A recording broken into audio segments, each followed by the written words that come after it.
The year is 1097. The place is the dusty plains of Anatolia, near an old Roman city called Dorylaeum. What happened there on the 1st of July would test the Crusaders like nothing before, and prove that even when everything seemed lost, these men could still fight their way out of hell. Just a few weeks earlier, the Crusader army had achieved its first major victory by capturing the city of Nicaea from the Seljuk Turks. The whole Christian world was buzzing with excitement. Pope Urban's call had brought tens of thousands of knights, foot soldiers, pilgrims, women, and even children from every corner of Europe.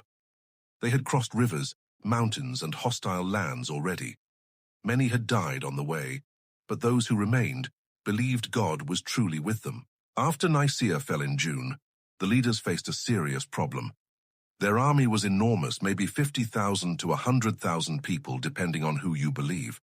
Feeding and watering such a huge host in one single column through the dry Anatolian countryside was almost impossible. So they made a dangerous decision. They split the army into two parts. The vanguard, the faster-moving front group, would go ahead. This force was led by some of the most famous names of the Crusade: Bohemond of Taranto, his fearless nephew Tancred, Robert Curthose, the son of William the Conqueror, Robert of Flanders, and a Byzantine commander named Tatikios. Roughly 10 to 20,000 fighting men, plus many non-combatants, marched with them. The main body, commanded by Godfrey of Bouillon, Raymond of Toulouse, Stephen of Blois, and Bishop Adhemar of Le Puy, would follow about a day behind. On paper, it looked smart. In practice, it was an invitation to disaster. The vanguard left Nicaea around the 26th of June and moved fast. They covered huge distances in the burning summer heat. The sun was merciless on their heavy armor. Water was hard to find. Horses grew weak. Still, the mood was high. They had already beaten the Turks once, and they were marching toward Antioch and ultimately Jerusalem. By the evening of the 30th of June, Bohemond's column camped in a grassy meadow near a small river, not far from Dorylaeum. They lit fires, posted guards, and tried to rest. Some men noticed strange movements on the distant hills, Turkish scouts watching them. Bohemond was uneasy, but no one expected what was coming at first light. Before the first arrow flew on that July morning, it is important to understand exactly who these two forces were and how differently they fought. This was not just two armies meeting. It was two completely opposite military worlds colliding in the heat and dust of Anatolia. Let us start with the Crusaders. These were mostly Western European knights and soldiers, heavy chainmail, long shields, powerful war horses, lances, and straight swords. They were trained for one thing above all: the devastating head-on charge. When they could close the distance and fight hand-to-hand, very few enemies in the world could stand against them. Normans from southern Italy and France, Frenchmen, Flemings, men from Lorraine and Provence, all brought their own fierce reputations. Bohemond of Taranto stood out even among them. He was a giant of a man, experienced, cunning, and completely ruthless when he needed to be. His nephew Tancred was young, hot-blooded, and almost fearless in battle. Robert Curthose brought the famous Norman discipline. These men were used to feudal warfare in Europe, where battles were usually decided by a few big charges. But they had serious weaknesses here in Anatolia. Their armor was heavy and suffocating in the summer heat. They were slow compared to their enemy. And most important of all, they were terrible at long-range fighting. They carried few archers, and their crossbows were slow to reload. Traveling with them were thousands of non-combatants, pilgrims, priests, women, and children. This made the column slower and harder to defend, but it also gave the army a sense of holy purpose. Many believed they were on a pilgrimage as much as a war. Now look at the other side. Sultan Kilij Arslan commanded the Seljuk Turks and their allies. These were masters of a completely different style of war, the war of the steppe. Lightly armored, riding small but incredibly fast and tough horses. Each man carried a powerful composite bow made of wood, horn, and sinew. They could shoot accurately while galloping at full speed, forwards, backwards, or sideways. Meanwhile, deep in the Turkish lands, Sultan Kilij Arslan was burning with rage and humiliation. Nicaea had been his capital, his family's stronghold. He had underestimated these strange armored foreigners once. He would not make the same mistake again. He had gathered a very large army, perhaps 25 to 30,000 or even more. mostly fast-moving horse archers from the Seljuk tribes and their allies. He knew the ground perfectly, and he had chosen the perfect place for an ambush. The trap was already set. The Crusaders thought they were marching to glory. Instead, they were walking straight into one of the deadliest surprises of the entire medieval period. Their favorite way of fighting was the hit and run. They would swarm around an enemy like angry hornets, showering them with arrows from every direction, never staying still long enough to be caught. If the enemy tried to chase them, the Turks would pretend to flee, lure them into a trap, then turn and destroy them. They used noise as a weapon too, loud shouts, whistles, drums and horns to terrify men and horses. Kilij Arslan had learned from the defeat at Nicaea. This time he would not fight the Crusaders on their terms. He would use the open plains, the hills for cover, and his superior mobility to bleed them slowly. He did not need to win in one glorious charge. He could win by exhausting them, killing their horses and breaking their spirit over many hours. This battle was therefore never going to be quick or simple. It would be a long, brutal test of who could endure more. The heavily armored Franks who wanted to close and crush, against the fast Turkish riders who wanted to dance around them and kill from a distance. On the evening of June 30th, as the Crusaders settled into their camp near Dorylaeum, most of them had no idea how deadly the next day would become. They slept under the stars, tired but confident. At dawn, everything would change in the most terrifying way. It is the 1st of July, 1097. The sky is just beginning to lighten over the meadows near Dorylaeum. In the Crusader camp, men are waking up, cooking whatever food they have, tending to their horses and saying morning prayers. The air is still cool, but everyone knows the day will become brutally hot. Then the ground starts to tremble. Suddenly the horizon comes alive with thousands and thousands of Turkish horsemen. They pour out from the hills and surrounding plains like a flood. Kilij Arslan has timed his attack perfectly. Within minutes, the entire Crusader camp is almost surrounded. The Turks ride in wide circles, shouting and whistling, firing volley after volley of arrows. The Crusaders are caught completely by surprise. Arrows hiss through the air and slam into tents, pack animals and sleeping men. Women and children scream. Horses rear up in panic. Knights rush to pull on their armor, while arrows bounce off shields and sometimes find gaps in the mail. Bohemond reacts with ice-cold discipline. He shouts orders that cut through the chaos. He tells his men to form a defensive circle, to use wagons, tents, and anything they can find to create barriers. The knights and soldiers quickly make a living wall around the non-combatants.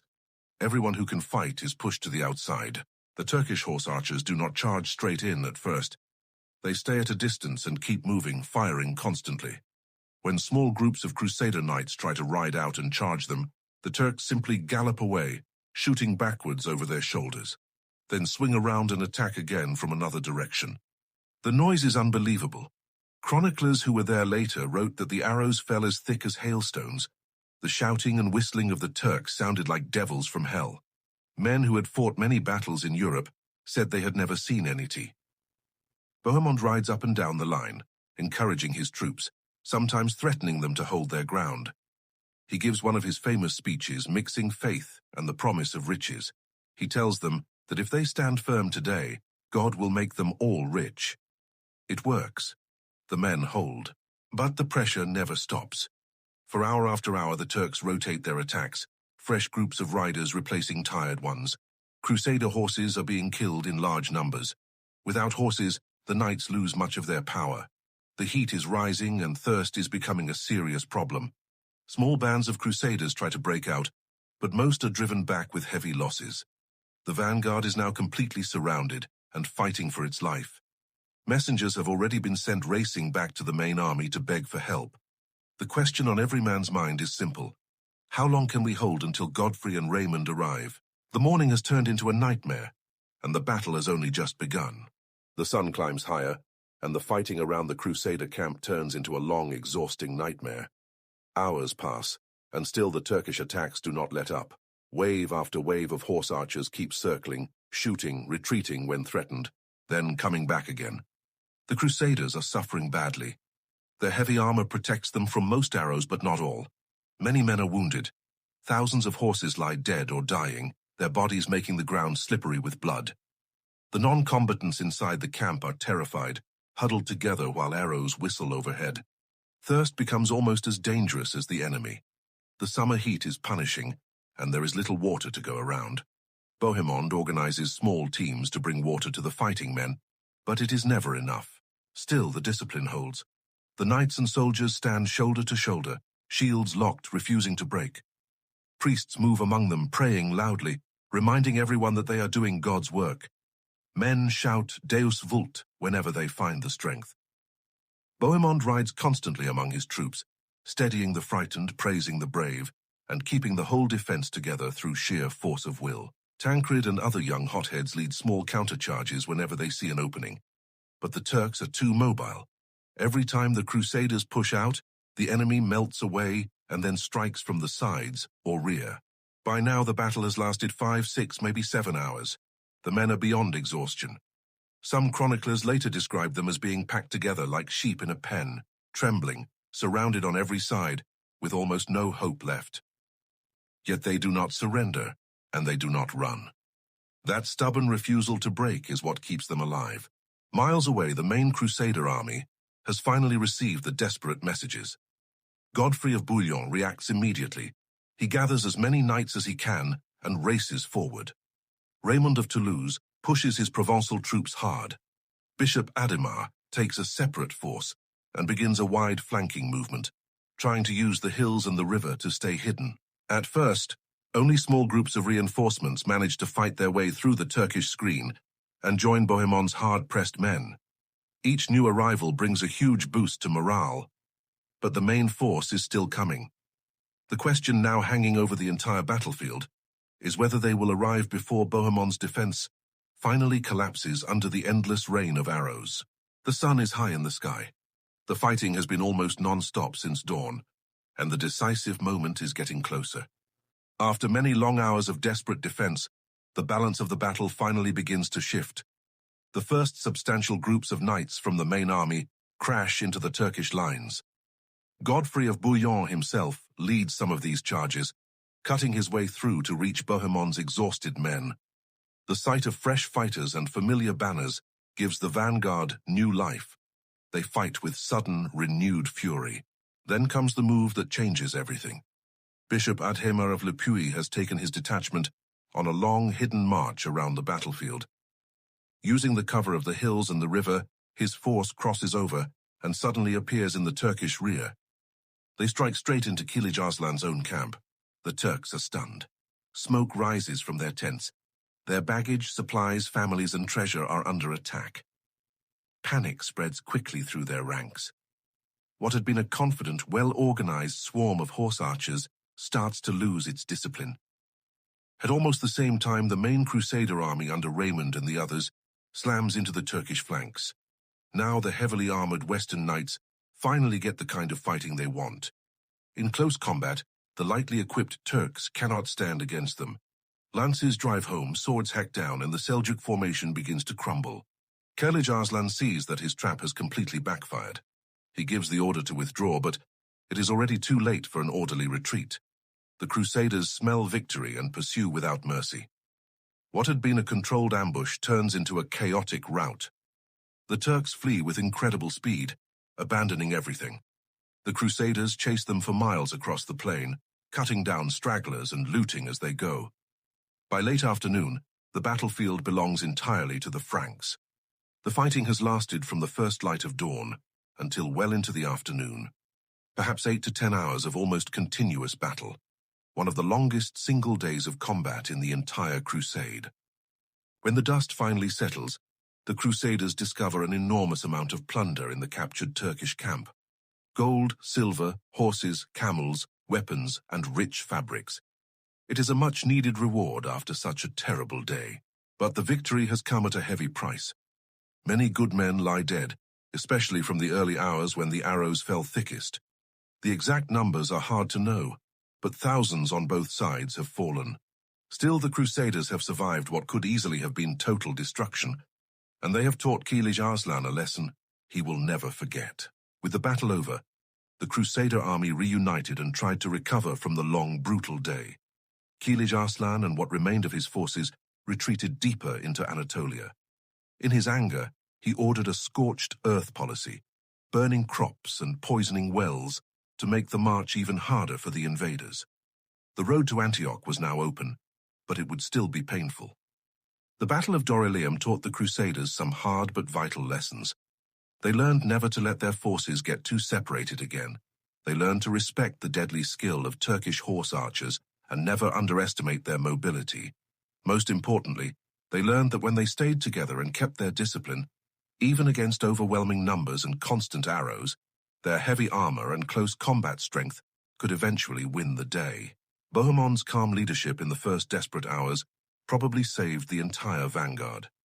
Bishop Ademar's bold flanking march turned the battle at the critical moment. Godfrey's quick response showed the kind of decisive action that would later make him the ruler of Jerusalem. For the ordinary soldiers and pilgrims, the victory was proof that God really was on their side. They had faced what felt like certain death and come through it alive. Their faith was strengthened even as their bodies were exhausted. In the larger story of the First Crusade, Dorylaeum stands as one of the early turning points. It was not a beautiful, glorious battle like some later romantic tales would paint it. It was messy, frightening, and full of suffering. But it kept the dream of reaching Jerusalem alive when everything could have ended in the plains of Anatolia. The Crusaders continued their march, carrying both their wounds and their hard-won confidence. Ahead of them lay even greater challenges, especially the terrible siege of Antioch. But after Dorylaeum, they knew they could survive against the best the Seljuks could throw at them. That is the story of the Battle of Dorylaeum, one of the great desperate stands and miraculous survivals of the medieval world. A day when two completely different ways of war met, and the Crusaders refused to be broken.